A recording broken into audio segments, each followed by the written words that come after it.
আসসালামু আলাইকুম beautiful people's. ওয়ার্ডসমার্ট day 9 এ আপনাদের সবাইকে স্বাগত। আজকে আমরা শুরু করব বার্জিয়ন থেকে। তো বার্জিয়ন মানে হচ্ছে প্রসারিত করা, অর্থাৎ র‍্যাপিডলি প্রসারিত হওয়া। তো বার্জিয়ন জিনিসটাকে আমরা কি দিয়ে মনে রাখতে পারি? বার্জিয়ন জিনিসটাকে মনে রাখবো কি দিয়ে? বার্গার দিয়ে। কি দিয়ে? বার্গার দিয়ে। ধরেন আপনি যদি বেশি করে পরিমাণে বার্গার খান, অথবা এই জিনিসটা তো জানেনই, আমেরিকাতে সবচেয়ে বেশি মোটা মানুষরা থাকে, ওদের প্রিয় খাবার কি? বার্গার। যদি আপনি ডেইলি বার্গার খেতে থাকেন তাহলে কি আপনার দেহ প্রসারিত থাকবে না? তো বার্জিয়ন মানে হচ্ছে কি প্রসারিত হওয়া, আর প্রসারিত হওয়া জিনিসটাকে কি দিয়ে মনে রাখবেন? বার্গার দিয়ে। পরে যে ওয়ার্ডটা, এই ওয়ার্ডটা অনেকে অনেকভাবে উচ্চারণ করে, আমাদের তো উচ্চারণ মেইনলি দরকার না, আমরা দেখি কিভাবে মনে রাখতে পারি। দেখেন পরের ওয়ার্ডটা হচ্ছে বার্লেস্কি, অনেক ধরুন আন্দাগোন্দা শব্দ লাগতে পারে, কিন্তু এটা মিনিং হচ্ছে হাস্যকর অনুকরণ। তো বার্লেস্কিকে মনে রাখতে পারেন কি দিয়ে? বার্লি দিয়ে। কি দিয়ে? বার্লি। বার্লি মানে কি? মোটা। ধরেন মোটাদেরকে সবাই হাসে না, মোটা দেখলে মানুষজন হাসে না। তো বার্লেস্কিকে মনে রাখতে পারেন কি দিয়ে? বার্লি দিয়ে। তো বার্লিটা কারা? তারা হলো কি মোটা মানুষরা, তাদেরকে দেখে কি সবাই হাসে।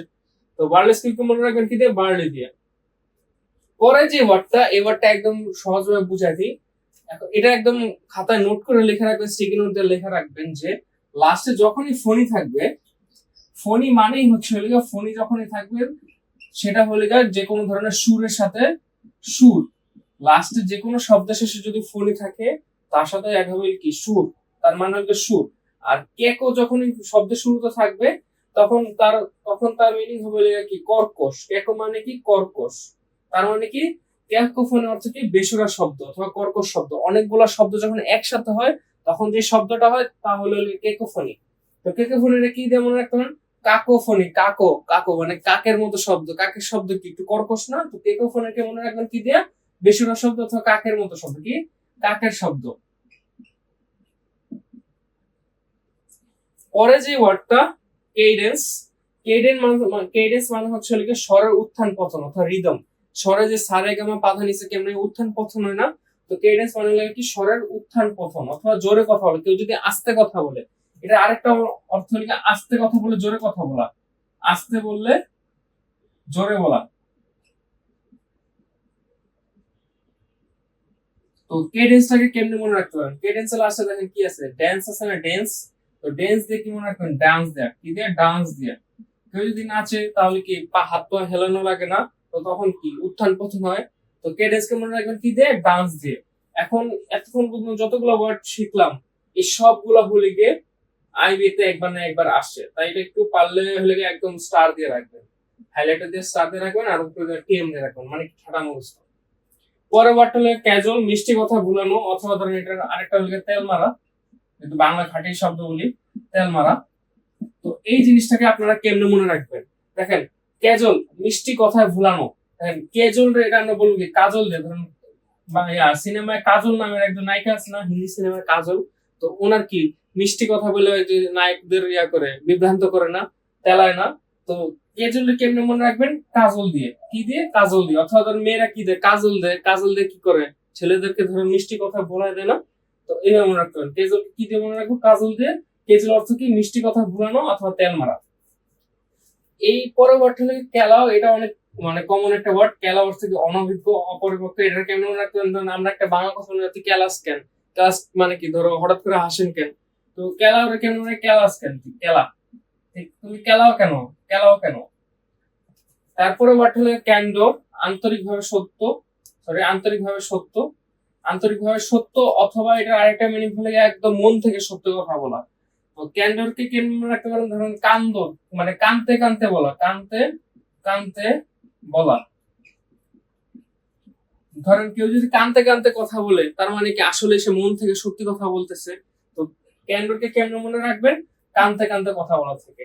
এরপরে ওয়ার্ডটা হলো ক্যাপিটালিজম, এটা অনেক কমন একটা ওয়ার্ড, পুঁজিবাদ। আর এই ওয়ার্ডটা আরো ইম্পর্টেন্ট, এটা হলো কি বিবিএ 2017 সালে আসছিল। 17 সালে আসছিল। ক্যাপিচুলেট। ক্যাপিচুলেট মানে হলো সারেন্ডার অথবা আত্মসমর্পণ। কি? আত্মসমর্পণ। এটা এবারের জন্য আরো অনেক অনেক অনেক বেশি ইম্পর্টেন্ট। এটা আজকের ওয়ার্ড অফ দ্য ডে, আত্মসমর্পণ। ক্যাপিচুলেট মানে কি? টু সারেন্ডার অথবা তো আত্মসমর্পণ। এটা কেমন মনে রাখতে পারেন? দেখেন লাস্টে লেট আছে না? লেট আছে না? ক্লাসে যদি আপনি লেট করেন তাহলে কি টিচারের কাছে আপনার আত্মসমর্পণ করা লাগবে। তো ক্যাপিচুলেটকে কেমন রাখতে পারেন? যে লেট দিয়ে অথবা ক্যাপিটালিজম ক্যাপিচুলেট, আমরা কি পুঁজিবাদের অর্থনীতি ব্যবস্থা কি, আমরা হলে কি মানে কি বলে সারেন্ডার করে ফেলছি, আত্মসমর্পণ করে ফেলছি, এইভাবে মনে রাখতে পারবে। কিন্তু এটা ধরেন অনেক ইম্পর্টেন্ট, তো টিএম করলেই বেটার হয়।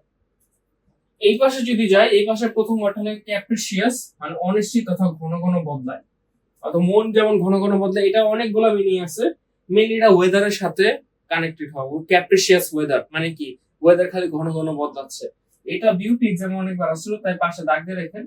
ক্যাপ্রিসিয়াস মানে কি অনিশ্চিত অথবা ঘন ঘন বদলায়। এটা আপনি কেমনে মনে রাখতে পারবেন, এটা মনে রাখার টেকনিক না মনে করে এটা এমনি একসাথে মনে করবেন, ক্যাপ্রিসিয়াস ওয়েদার একসাথে মনে রাখবেন, তাইলে ধরেন অনায়াসে মনে রাখা সম্ভব। ক্যাপ্রিসিয়াস ওয়েদার সাধারণত ওয়েদারের সাথে আসে অথবা নিজের মনের সাথে আসে। যে ক্যাপ্রিসিয়াস মানে মাইন্ড, তার মানে কি তার মাইন্ড সবসময় কি সুইং খাচ্ছে। পরের ওয়ার্ড হলো ক্যারিকেচার, এটা ওয়েবারের জন্য অনেক অনেক বেশি ইম্পর্টেন্ট। ক্যারিকেচার মানে বঙ্গচিত্র, ব্যঙ্গচিত্র।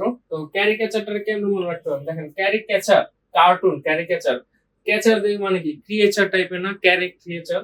তো ক্যারিকেচার দিয়ে মনে রাখতে পারবেন, অথবা এটা এগুলো একটু তুলনামূলকভাবে সহজ। তারপরে ওয়ার্ডটা হলো কি ক্যাস্টিগেট, ক্যাস্টিগেট মানে কি কঠোর সমালোচনা, এটাও এবারের জন্য ইম্পর্টেন্ট অনেক বেশি। ক্যাস্টিগেটটা কেমন মনে রাখতে পারেন, কেসি গেট আছে না, কেসি গেট, ধরেন আপনাদের বাসার কেসি গেট রাতের 11টার মধ্যে বন্ধ করে দেওয়া হয়, তো ক্যাস্টিগেট কি মনে রাখবেন, কেসি গেট দিয়ে। কেসি গেট যদি রাতের 11টা পর্যন্ত যখন আপনি বাসায় ঢুকতে যাবেন তখন কি করবে, বাড়িওয়ালা আপনার উপরে চিল্লাবে না, কঠোর সমালোচনা করবেন যে এত রাতে কোত্থেকে আসছো, দারুণ বলবেন এত রাতে কেন আসছো। তো ক্যাস্টিগেটকে কি দিয়ে মনে রাখবেন, কেসি গেট দিয়ে, কেসি গেট, কেসি গেট। পরের ওয়ার্ডটা হলো ক্যাটালিস্ট, এটা হলো কেমিস্ট্রিতে অনেকবার, কেমিস্ট্রি যারা পড়ছেন, সায়েন্সে যারা আছেন এদের কাছে মানে কি বলে কমন একটা ওয়ার্ড ক্যাটালিস্ট, অর্থ প্রভাবক। রাসায়নিক বিক্রিয়া যারা নিজেরা ঠিক থাকে অন্য অন্য মানুষগুলাকে প্রভাব করে, তারাই হলো ক্যাটালিস্ট। তো ক্যাটালিস্ট আশা করে মনে রাখার টেকনিক দরকার নাই। এরপরে যদি মনে রাখতে চান আপনারা বিভিন্ন বিভিন্ন আপনার কি বলে টেকনিক খাটাইতে পারেন। যেমন ধরুন ক্যাট আছে প্রথমে, ক্যাট। তো বিড়াল সাধারণত কি করে আমাদের মনকে প্রভাবিত করে না, তো ক্যাটালিস্টে মনে রাখতে পারেন কি মন প্রভাবক, আমাদেরকে প্রভাব করে কিন্তু নিজেরা ঠিক থাকে। পরের ওয়ার্ডটা কমন ক্যাটাগরিক্যাল মানে কি একদম স্পষ্ট, এটা মেইন আসে যে আপনার ক্যাটাগরি থেকে। ক্যাথারসিস, ক্যাথারসিস মানে হলো গিয়ে মনে জমানো কষ্ট বের করা, অথবা ধরেন একটা ফানেলের মধ্যে যত কষ্ট, মনের যত দুঃখ বেদনা আছে সব হলো গিয়ে বের করে ফেলা। তো ক্যাথারসিসটারে কেমন মনে রাখতে পারেন, লাস্টে দেখেন সিস আছে না, সিস, সিস, সিস মানে কি সিস্টার, সিস্টার। তো সিস্টারকে ধরেন সিস্টার কাঁদতেছে, সিস্টারকে ধরেন আপনি কাঁথাই না দিলেন, কে না দিলেন, নকশি কাঁথা।